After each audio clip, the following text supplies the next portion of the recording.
So just to kind of walk you through real life, this was a project we started last year. It was a study of the economic impact of outdoor recreation in Washington State. Federal lands, state lands, county lands, local lands. And we had to figure out all of these things. Visitors versus residents, right? What were the ecosystem services? Oh yeah, they also wanted us to look at private lands. So these were some of the conclusions we found. And I can show you.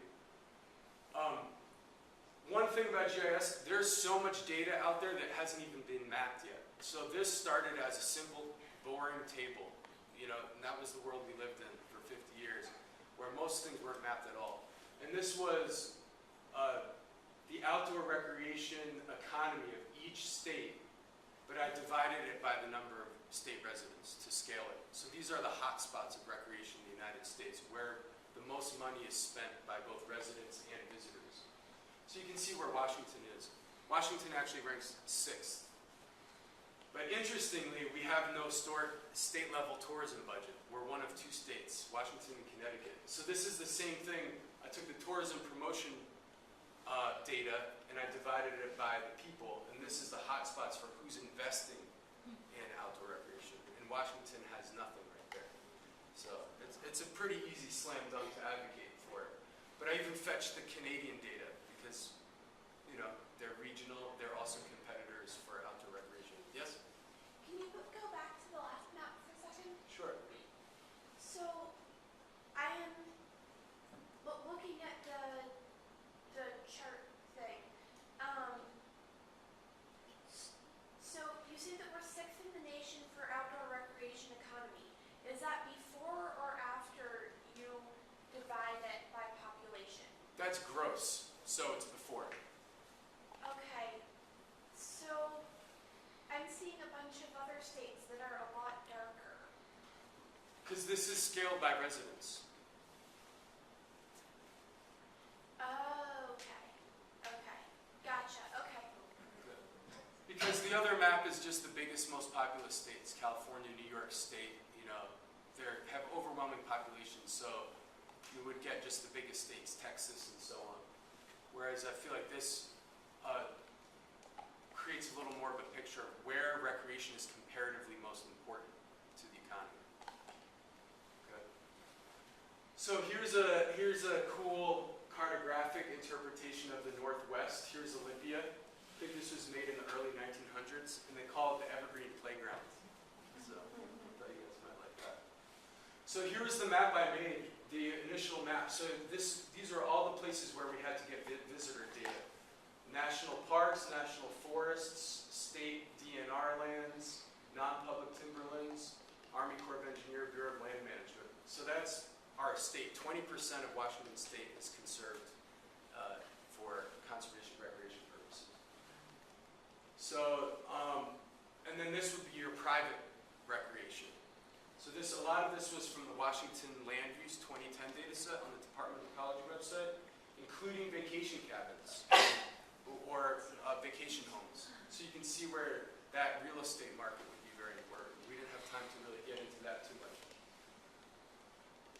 And then here's the land cover of those lands. So the same data set you've been looking at. So all of these lands, whether people visit them or not, produce some number of ecosystem services. So what we did was, there's me with the governor. This project got me to visit the governor's mansion, which was a great trip. But what we did was, no one collects data really on the legislative district level, but now with GIS, we can interpret it as such. So we made 49 maps, one for each legislative district, with all their recreation assets and the consumer expenditures and the jobs associated with that. And in the upper right, we delivered each of these maps to the legislators. And it passed 46-3 in the Senate, and on a 2-to-1 ratio in the House of Representatives. And that's a 53% Republican legislature. What bills? It was a bill to support an outdoor recreation advisor to the governor. So it's kind of like the resurrection of a tourism effort. is happening, and the governor is very supportive, and so are some of the senators. Do you get any influence on picking that person, though? Well, I might have to apply for that job.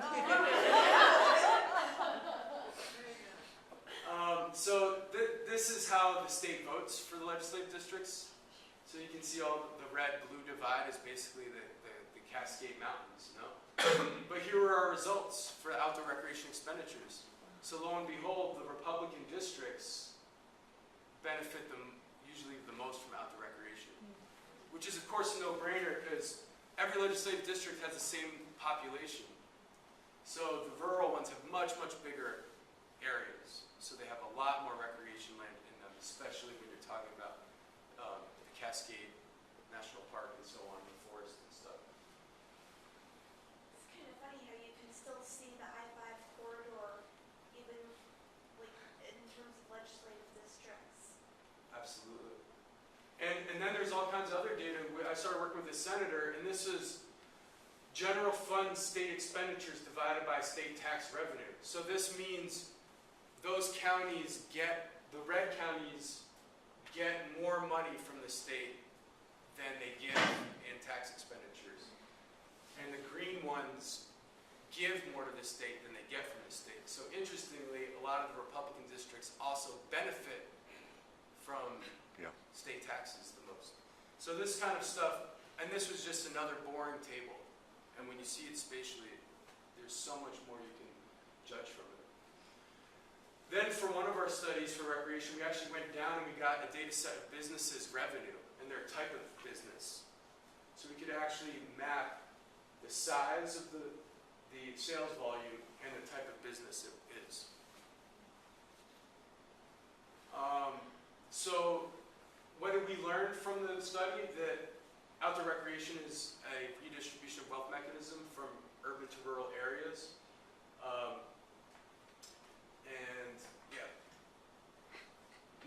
Not all data needs to be, when I think about visualization or presenting a case, sometimes a map is not the best form, or it's complemented by other kinds of data. And this here is mapping every single activity in the state and what you need to spend in equipment to do that activity, and then what you spend each time. So in economics, this would be the marginal cost, what you need each time you go on a day, and this would be your fixed cost, so your skis or your boat or whatever you need to actually engage that activity.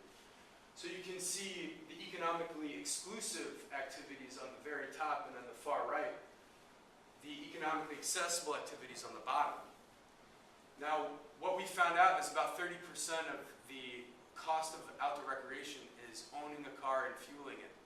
So people who don't own cars, they're pretty much excluded from that top group of camping and hiking and visiting Nature Interpretive Center. So one of my conclusions from the report is if we had public transportation from urban to rural areas to recreation areas, that would provide huge benefits. Another thing we learned is restoration brings people. It doesn't just bring salmon and fish back, but it brings more visitors. So I don't know if you guys know, but the Elwha Dam deconstruction was the largest dam deconstruction in U.S. history, and I think maybe even world history. And there's already 70 acres of new river delta out there from the sediment that's been spewed out of the river now. And you can see that's a really cool map up on the right using the z-axis again with populations of the different salmon species in the Elwha River system. And then here, I call them for the historical visitor data, I call the Elwha district, and it's tripled since restoration. So when you look at the costs and benefits of a lot of restoration projects, we can use ecosystem services, but we can also use consumer expenditures based on visitation. So restoration more than pays for itself, and you can make that case when you reach the working world. So one of the other things we can do with GIS is predict how much visitation might occur at a new park. And this was a potential park on the East Coast in pink there, the 96-acre property. And this is what it looks like from the satellite. and this is the present land cover. So this is the same kind of data you guys were using, and this is on the right, it reimagined under a restoration scenario. But the client wasn't convinced about that design, and they were open to suggestions. So our question was, how do we maximize the ecosystem service benefits of that land, of redesigning that land? And so, I'm pretty sure you guys are familiar with the process that we do from your other classes. So what we did was we actually had a different set of literature for the before and after scenarios from which we drew the values for low and high ecosystem services per acre. And there you go, present versus future. And then what I did was, we didn't have a budget to make a whole lot of different drawings, but it didn't matter. I just mathematically varied the land covers and found out that actually if you maximize the wetlands, you can increase the ecosystem services, right? So that's pretty easy to do. And then I mapped it in the z-axis. I love 3D maps.